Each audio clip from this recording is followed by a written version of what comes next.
Welcome to Missing. Hey everyone, it's just me today. This is Lance, and I am flying solo just for this intro. Tim is taking a few days off, and in the whirlwind of making sure we had everything taken care of before he left, we somehow forgot to record this quick intro together. But you can rest assured Tim is on this interview. We are joined by a fine gentleman named Jason Futch. You might remember Jason from a previous episode, one that aired on May 19th of 2022. Jason joined us along with Suzanne and Mel to discuss the disappearance of Patricia Lee Otto from Lewiston, Idaho on August 31st, 1976. We also talked about the connection between Patricia Lee Otto and the Finley Creek Jane Doe, who was found on August 27th, 1998, near Elgin, Oregon. That conversation is truly fascinating, and I can't recommend it highly enough. Please listen if you haven't already. Jason's also been working on the disappearance of Detra McGuire, who has been missing since November 2nd of 1988 from Lake City, Florida, classified as an endangered missing black female, 23 years old at the time of her disappearance, 5'7", about 135 pounds. She was last seen wearing a gray shirt, striped blue jeans, and pink bedroom slippers. She is an African-American female, black hair, brown eyes, a mole on the right side of her neck, and her ears are pierced. Anyone with information regarding Detra's disappearance, please contact the Columbia County Sheriff's Office at 386-758-1376. We also talk about the murder of Detra's daughter, Roshanda McGuire, who was just 2 years old when her body was found lying on the interstate. She had a broken neck, her head was bleeding, she had no pulse. She was apparently the victim of being thrown out of a moving vehicle, and she was pronounced dead on arrival at the hospital. And this is a detail which adds a really tragic layer to this injustice. And as you'll hear in this conversation, Jason is truly genuine in his mission to bring justice to the memory of Roshanda and a bit of closure to the disappearance of her mom, Detra, and the McGuire family. He's done a great job compiling all of the information, all of the research. He's articulate in the way he delivers it, and we are grateful to be given the opportunity to raise the visibility and spread the word about Detra and baby Roshanda. Couple of quick things before passing it over to the interview. Remember, if you want ad-free episodes of Missing, as well as episodes of our Hidden Opinion show, where we are joined by our partner in true crime, Jennifer Amell, and we get a little bit more candid with our theories and personal opinions and more, please go to our subscription service at missing.supportingcast.fm. We will also be traveling all over the country coming up in August with Patrick Hines of True Crime Obsessed and Pulitzer Prize winner Maggie Freeling. We will be in the following cities: Orlando, Florida on August 3rd, West Palm Beach on August 4th, Atlanta, Georgia on August 6th. Then we take a break and we're back in St. Paul, Minnesota, Dallas, Texas on August 20th, and Houston, Texas on August 21st. We guarantee that these will be great shows. They're not to be missed. If you are in any one of those aforementioned cities, please go to truecrimeobsessed.com/C-us-live, or just go to truecrimeobsessed.com and click on the link See Us Live to purchase tickets to your respective city. Okay, thanks so much for listening. Really hope you enjoy this conversation with Jason Futch, and be sure to follow him on Twitter at RealJasonFutch. He also has a couple of podcasts that you can follow. The Suwannee Valley Unsolved podcast, a true crime podcast. Follow that on Twitter at SUWVAL Unsolved. And he's got another one called From the Vault, and you can follow that at From the Vault Pod. And as long as you're following things, follow the show Missing on TikTok at MissingCSM, Twitter also at MissingCSM, Facebook, same thing, MissingCSM, as is Instagram, MissingCSM. And all of those links can be found in the show notes. Thanks for putting up with me for the past few minutes. I promise Tim will be back soon. Please enjoy this conversation. And we'll be right back after a quick word from our sponsors. Thanks to our sponsors, and now we're back to the program.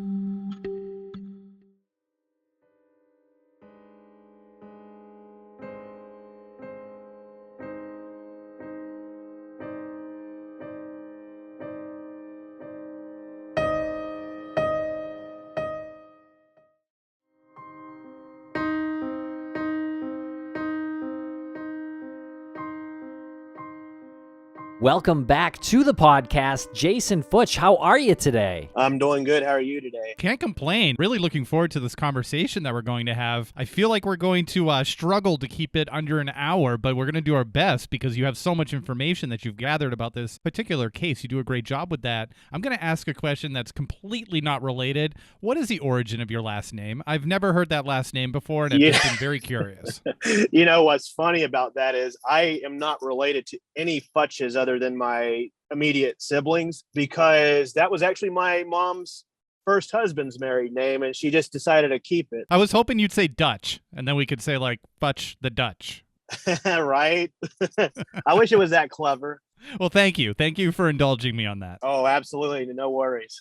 And thanks for joining us. We had you on recently to discuss the case of Patricia Lee Otto and the Finley Creek Jane Doe. And that was definitely a memorable episode for our listeners. So yeah, thanks again for that. That story's incredible.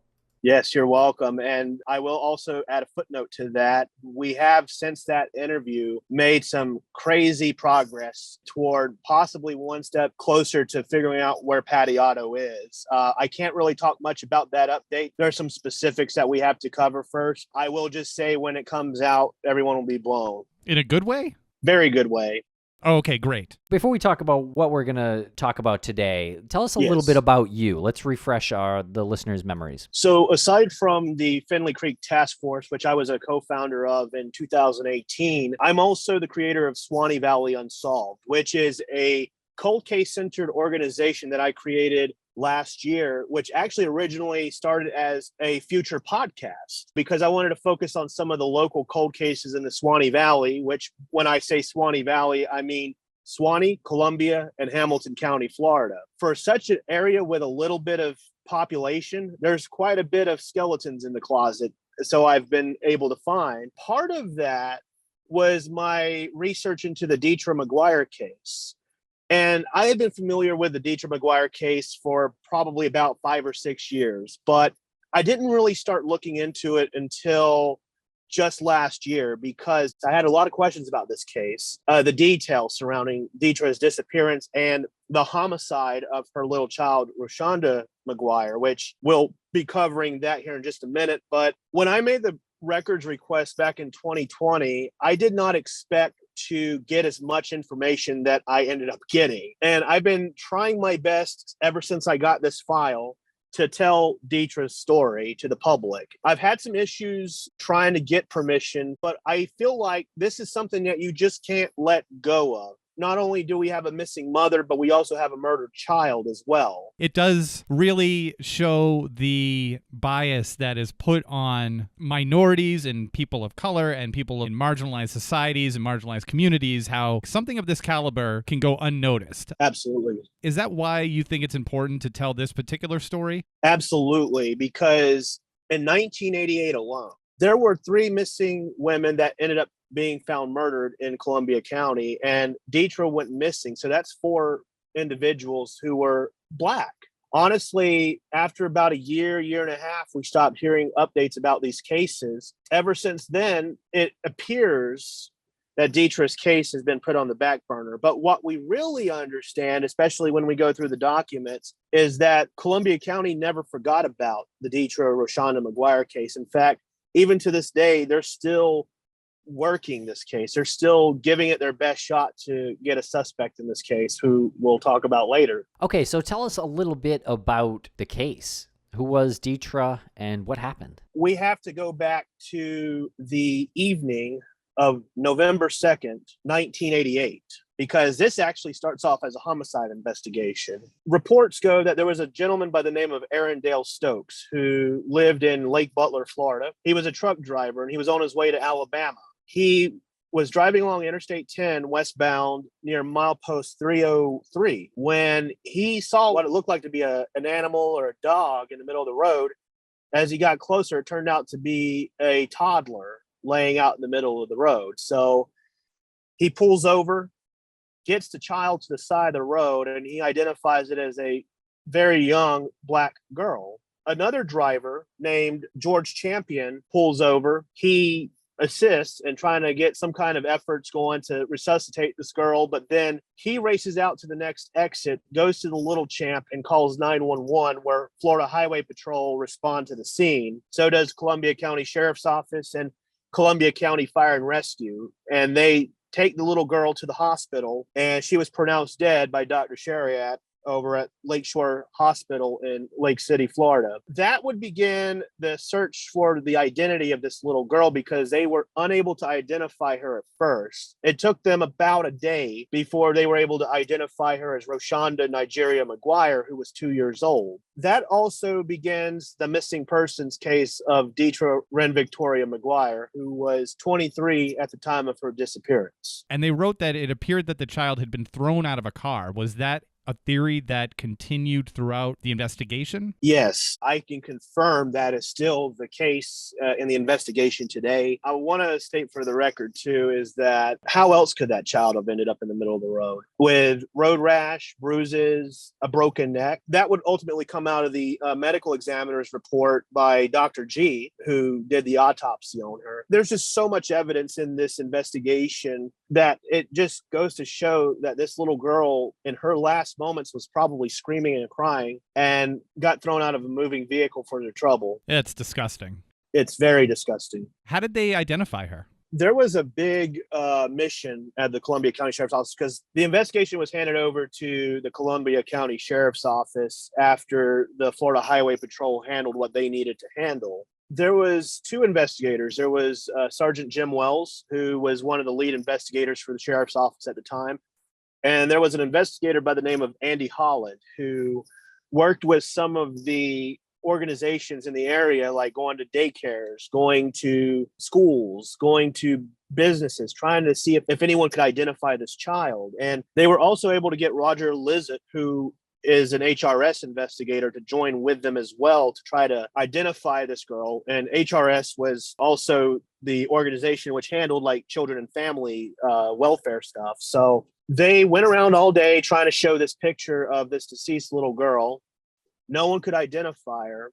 And the newspaper had actually run a cover story on the Lake City Reporter. And then it was about that time, one of the family members had seen the headline, and they called and reported both of them missing, both Roshanda and Ditra. And so Investigator Wells and Investigator Holland would go to the McGuire house over at the Gatorwood Apartments, which is just on the west end of Lake City. And they showed the photograph of the deceased child. That opened up a big can of worms, so to speak. It seems like they had a very positive response to the investigation from the start. Was there any period after that where it started to lose momentum? You know, at first, that's what I initially thought, that they identified the child. They identified that Ditra and Roshanda were not home the night of the 2nd. You know, that's what I thought. Like, they were able to identify, investigate. They couldn't find anything, so case is over, right? So when I get the file, it actually shows that the momentum started picking up. I'm going to try to be very careful, because I don't want to identify anyone who's not been convicted or charged with this crime. It's very tedious, especially the fact that the suspect that they have in mind right now is still free. So what happened is that they interrogated the boyfriend of Detra McGuire. He told them he was home all night of November 2nd. He had to go to work the next day. He was wondering where Ditra and Roshanda had been. So the very next morning, after Ditra and Roshanda had been reported missing, the boyfriend went over to Ditra's mother's house, who lived in an adjacent apartment next to them. He asked her if she had seen Roshanda or Ditra, and she hadn't. Her father didn't see her. And so they went around and they drove around Lake City trying to look for Ditra and Roshanda. And they even made phone calls to the insurance agency Ditra worked at in Alachua, Florida. And then also they contacted the VA hospital because she had a friend that worked out there, and the friend could not be of any help. The mother dropped the boyfriend off at home, and he went to work that morning. And it was just later on that day that they had found out what happened. And the mother reported to investigators that he had looked off throughout that trip looking for Ditra and Roshanda. Like, he looked nervous. He just looked like he wasn't all there. He didn't say a word. She didn't say a word. But she started getting some suspicions right from the start that the boyfriend may know more than what he was saying. So when they did make the identification, the boyfriend was at the house that day. He had started causing a little bit of a scene, saying, why was it her and not me? Why was it her and not me? But then later that night, one of the witnesses state that he just seemed like he was chill the whole time. A cousin of his had come over to the house while they were trying to make funeral arrangements and stuff like that, comforted him. When this particular cousin came over, he just started talking, just started, getting comfortable. And then after the baby's funeral, after Roshanda's funeral, the boyfriend changed his look up. He shaved his head. He cleaned his face off. And after the funeral was the last time the family had actually seen or heard from the boyfriend. Now, when Ditra left the house at 7 p.m. with the child, she was driving her boyfriend's car, a 1988 Nissan Sentra two-door. It was black, and it had never been recovered, even after identifying the child and realizing the mother had went missing. A few days later, ironically, the boyfriend's heading down south to Alachua County, and as they're coming through Ellisville, he sees that there's police activity in the parking lot of one of the truck stops. And he notices that his car is in the parking lot. He goes over there and they said, well, you're not getting it back right now. We have to take it for evidence. And basically, this is where the biggest suspicion comes from. How did he even see it to begin with? Because if you go through that highway, you can see the parking lot and stuff, but you can't really see cars that good from the highway. So it's just really, really shocking to see that he just suddenly happens to be there when police are there and they're inspecting the car. As far as the car being sort of a piece of evidence, did anything ever come out of it? DNA or anything like that? So there was some interesting stuff that did come out. Fingerprints were collected, obviously, because they, want to make sure that Ditra was indeed in the car. See, the following was noted: a plastic garbage bag located inside of the boyfriend's vehicle has what appears to be blood drops on the inside and outside of the bag. A comb was located inside of Ditra's purse, along with some hairs. A receipt from Publix supermarket was located, dated November 1st at 7 o'clock. That was the day before. A piece of grass was located on top of a white purse. Floor mats from the boyfriend's vehicle, seat covers from Murphy's vehicle, a work glove that was located at the location of Roshanda's body. So there was a glove found at the body. As far as being tested, they were sent to FDLE. I don't know the results of that test. Pretty much everything ended up coming back inconclusive in general. So the car was eventually released. And who was it released to? It would have been released to the boyfriend. However, he was late on his bank notes. He ended up getting it repossessed. So he was late on making his car payments and the car was repossessed. Correct. Oh, interesting. So then it was probably resold.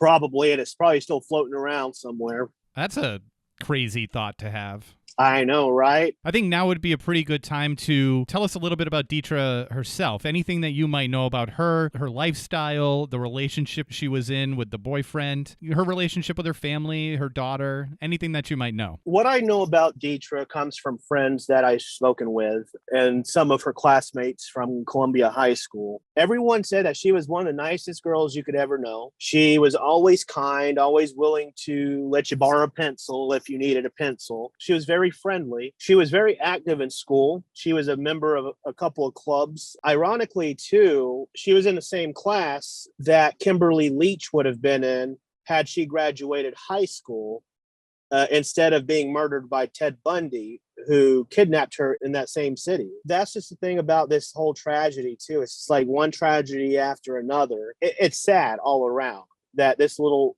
community can be hit hard twice like that.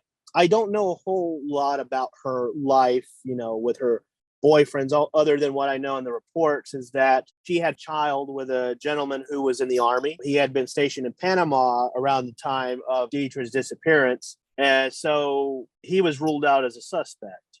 As for the current boyfriend, she had some issues with him. There was some domestic assault issues. In fact, there was one report that stated that she had actually gotten into a fight with him. I don't remember off the top of my head, but a knife was involved. That was something that really struck me, was that there was history of domestic abuse in this relationship. And then an ex-girlfriend of this boyfriend said that One time they had gotten into a fight, and suddenly he said, if you keep on doing what you're doing, you'll get the same fate as Ditra. We'll be right back after a quick word from our sponsor. And a thank you to our sponsors. Back to the program.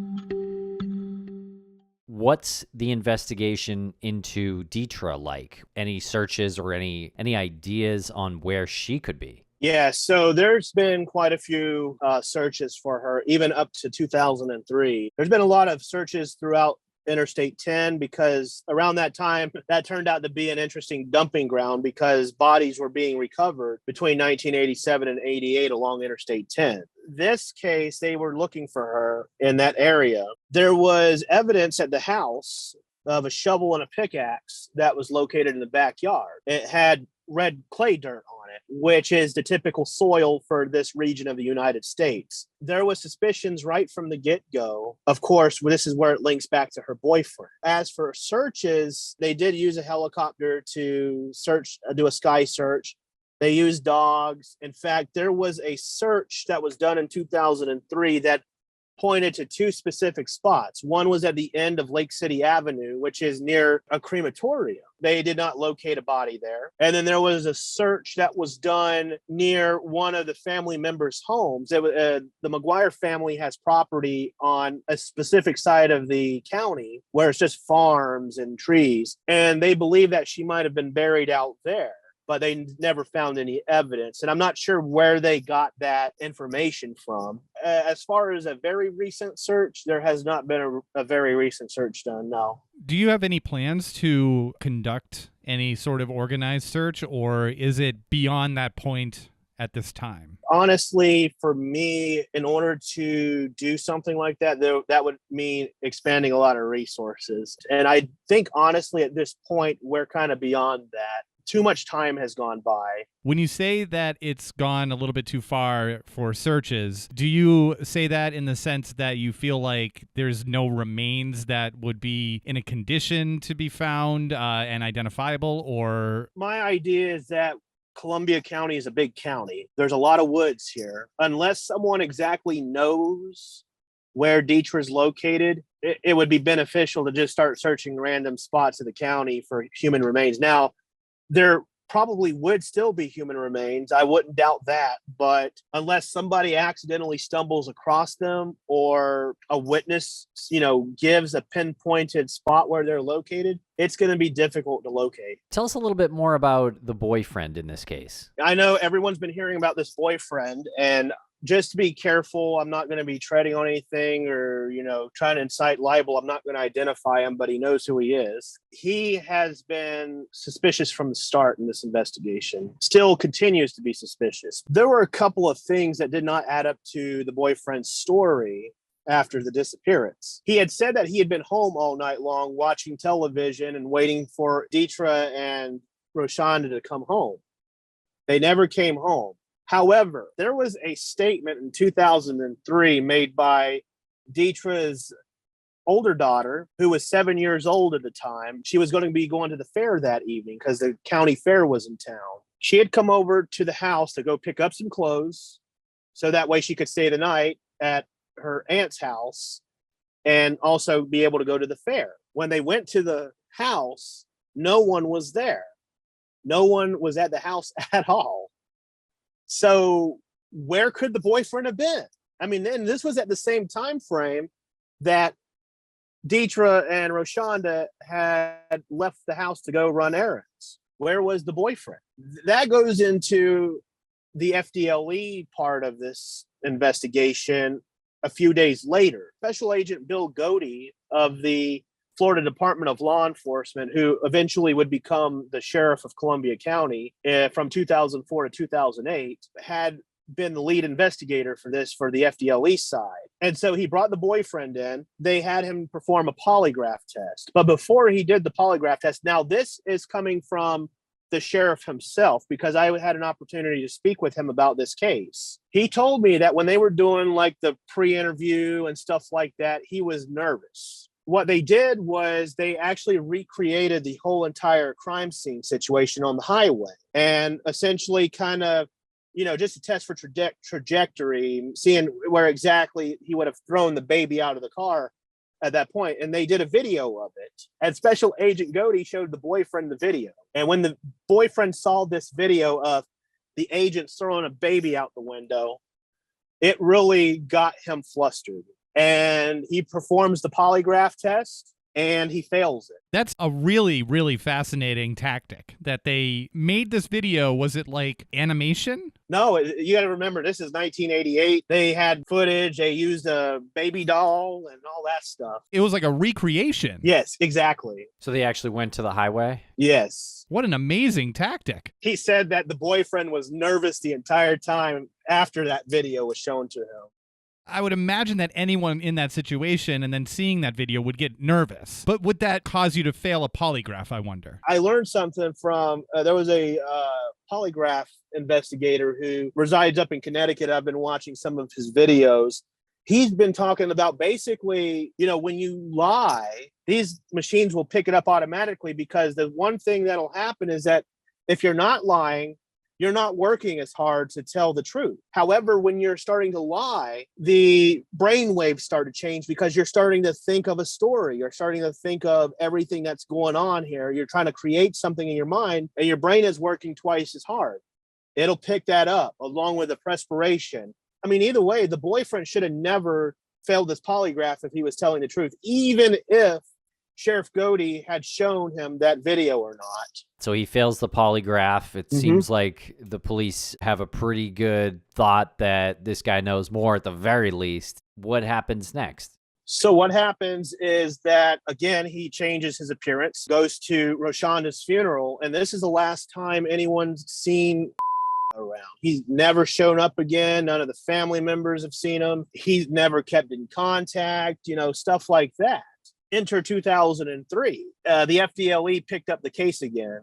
And this time it was an FDLE-centered investigation. The Columbia County Sheriff's Office had nothing to do with this part of the investigation. There was an agent, his name was Don Ugliano, who led the investigation out of the Live Oak office. And he started talking to witnesses, to people, family members, seeing if they can recollect anything that happened the night of November 2nd or any time before that. One of Ditra's sisters had recollected that she was getting a little down on this relationship because she was doing all the work. She was paying for her boyfriend's car bills. She was paying for pretty much everything. And he was just lazy. Like, she didn't like that he was just laying around all the time. She had plotted to break up with him at some point. That was the plan. But as we see, that didn't happen. Again, the 7-year-old daughter, who's a little bit older at this point, recollects the story about going to the fair and picking up clothes and the boyfriend not being there. The mother of Ditra retells a story of driving the boyfriend around looking for Ditra and Roshanda. No emotion out of him. He's just, not even saying a word. And then they go to the boyfriend. He's living in Alachua County at this point. And initially they talk to him, ask him if he can recollect anything he remembers that night. Like, they weren't coming at him as if he was like in trouble or anything. They're just seeing if he remembers anything. He said, I couldn't tell you anything that I remember, but if I remember something, I'll let you know. Then a few weeks later, according to Sheriff Godey, they start proceeding to pressure him a little more. This was the point where he decides he's going to lawyer up and not say anything else about this case. And since then, he has not said a word. He still hasn't communicated with the family members. It's almost certain that, he knows more than he's saying. My biggest question to the boyfriend would be, would he be willing to take another polygraph test, and would he pass it this time? Have you had any communication with him or any of his family members? I actually tried reaching out to him one time, and he's not yet returned my friend request or my message. And he probably knows that I've tried to add him as a friend, and he probably knows who I am. And we'll be right back after a quick word from our sponsors. Thanks to our sponsors, and now we're back to the program.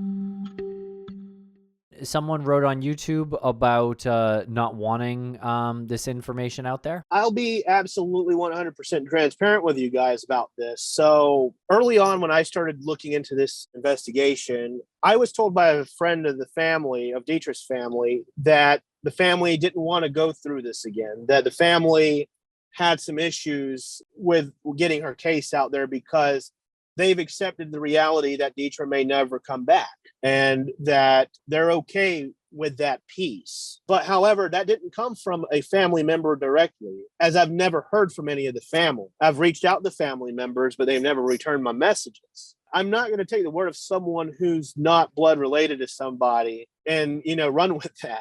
I would rather it come from the family themselves if they don't want the story out there. But then I would like to return the question of why not, especially in an age where technology has advanced, where things have advanced to the point where most cases, even the coldest cases out there, are solvable now.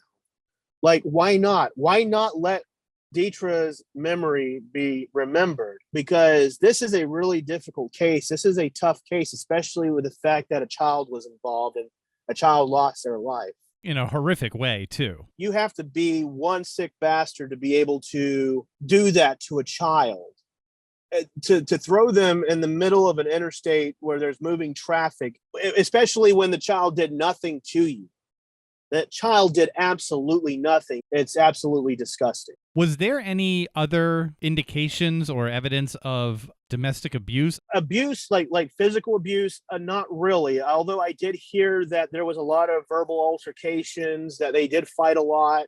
And Ditra has had a history of being abused as well because her previous boyfriend had done the same to her, where there was physical abuse, there was mental abuse, and there was verbal abuse. So she just ended up meeting some of the worst guys out there. And what about the older daughter? Is that somebody who you have reached out to? I know you said you reached out to some family members. I try to reach out to that daughter. She's yet to return my message. I sent a message out to her 2 years ago. If she listens to this, I hope she can reach out to me, that I am a safe place to reach out to. Now I'm wondering how this case didn't get solved or hasn't been solved at this point, if we're to assume that is Ditra's blood. Right. And there's already been a homicide. Well, what about the files? Tell us how you came about the files for this case. At the time, I had been considering doing a more in-depth look into Ditra's story. I wanted to sit down and really look into Ditra's case, really do a deep dive into it. So I made a request to the Columbia County Sheriff's Office, who had a wonderful public information officer. His name was Murray Smith. He was since retired. I had originally made a request for these reports a while back by another PIO officer. He only gave me 4 pieces of paper, basically. This PIO officer sent me a lot of stuff, like FDLE reports, internal reports, medical examiner notes, and stuff like that. That was how I was able to find out that Dr. Jan Garvaglia had performed the autopsy on baby Roshanda. I was able to locate this on a simple FOIA request, and anyone can locate this. I must have at least 300 to 400 pieces of paper in my file here on this case. And what about the evidence that was found in the car, around the car, all of these, the glove, the receipt, the blood? Is it stored somewhere? It's still there. It's still in the sheriff's office. In fact, back in 2003, Special Agent Ugliano had actually resubmitted all this. And I guess nothing was yielded from that, alluding to the question, why hasn't this case been solved yet? Because of the evidence. There was most likely, yes, Ditra's blood could be on that bag. Roshanda's blood could be on that bag, but is a suspect's blood on that bag? DNA evidence in some cases can also be considered circumstantial, especially considering the fact that the car belonged to the boyfriend. So his DNA is going to be all over the car. Ditra's DNA is going to be all over the car.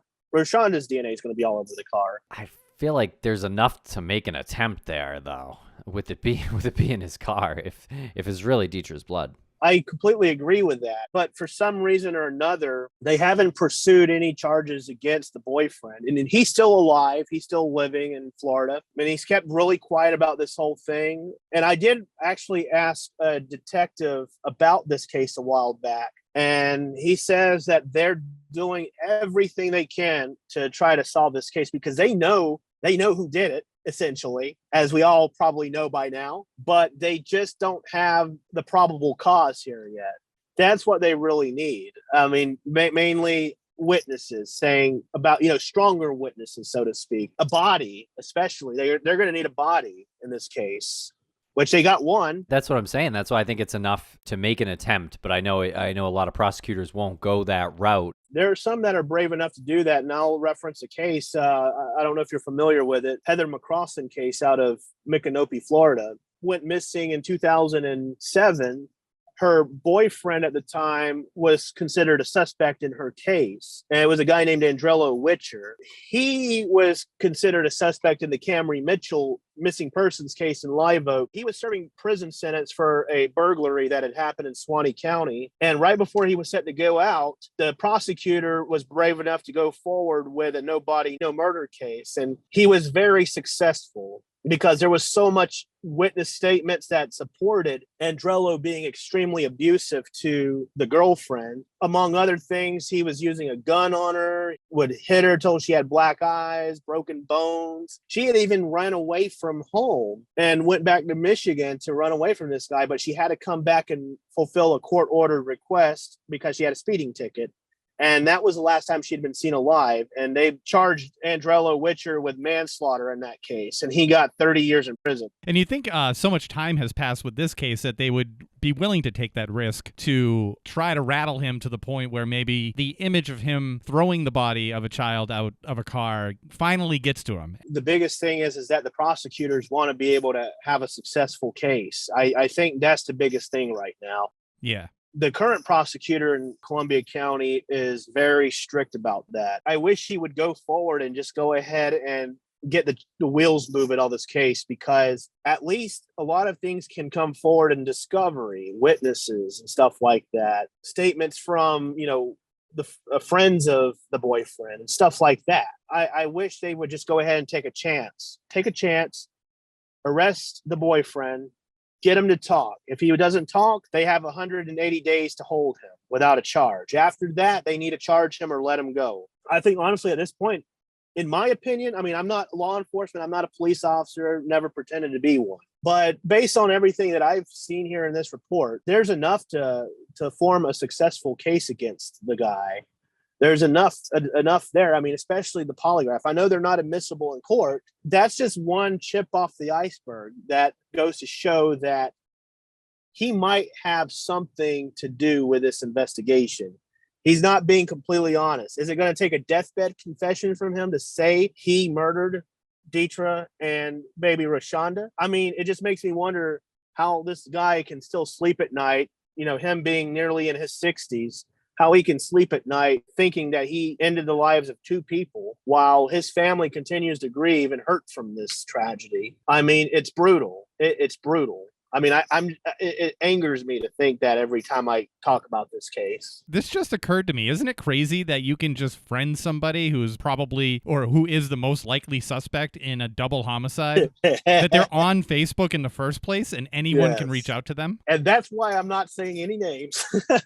So somebody who is most likely responsible for this is still willing to put themselves out there and share pictures of what they did over Memorial Day weekend. Yeah, he's even got the boomer headshots, up the nostril, all that stuff. He's got these big old smiles on his face like he's never going to get caught. Like he's comfortable living the way he's living now. His day's going to come eventually, whether it be in the courtroom or in the courtroom upstairs. Great work on this case, Jason. And is there anything else that you'd like to say? I can't help but feel for the family members who had to go through this. The ones that had to sit in that living room the day Sergeant Wells and Investigator Holland showed them pictures of a beaten up baby that was thrown out of a moving vehicle. I can't imagine the pain because I've never experienced that before in my life. It's painful when you think that there was a child involved in this whole situation that was murdered in such a brutal way. You can only imagine what happened to Ditra because of that. You can only imagine just how she was murdered, probably. I don't think she's alive out there.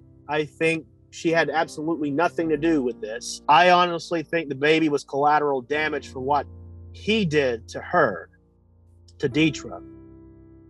And for the family to live that long without answers or without justice for these two, it breaks my heart. If any of the family members are listening out there, they know they can reach out to me anytime. I'm on Facebook. I'm easily accessible. The sheriff's office knows me. They know that I'm doing this podcast today. They know that I've been putting all this information together. They know where to reach out to me if they ever want to talk about this case, what they know, what I can do to help in some way, because I really want to help in getting the McGuires justice for the death of their baby and the death of Ditra, most likely. Wow. Well, thank you. Thanks for your time here. Yep. You're welcome.